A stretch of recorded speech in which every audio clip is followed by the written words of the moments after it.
یکی از برنامه‌های استراتژیک بیمارستان فارابی مسئولیت پذیری اجتماعی هست و یکی از مهمترین استراتژی‌های ما برای رسیدن به این مهم جلوگیری از آسیب‌های زیست محیطی بر سلامت جامعه هست.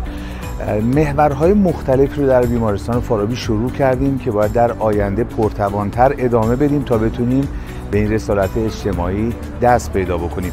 خب تصفیه فاضلاب بیمارستان با اینکه دشوار بود شروع کردیم و به مراحل خیلی خوبی رسیدیم. از اون آب میتونیم برای آبیاری و حالا سرویس‌های بهداشتی استفاده بکنیم در فلاش تانک‌ها.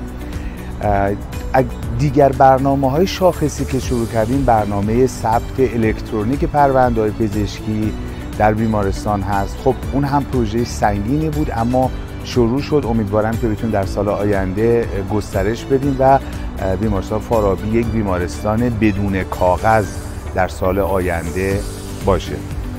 محورهای جزئی مختلف دیگه هم مثل آبیاری قطره‌ای و بحث عدم استفاده از پلاستیک و موارد دیگه‌ای رو هم در دستور کار داریم که امیدوارم پرتوان در بیمارستان بتونیم ادامه بدیم و حداقل آسیب کمتری به طبیعت برسونیم و بتونیم جزو بیمارستان‌های سبز در کشور باقی بمونیم.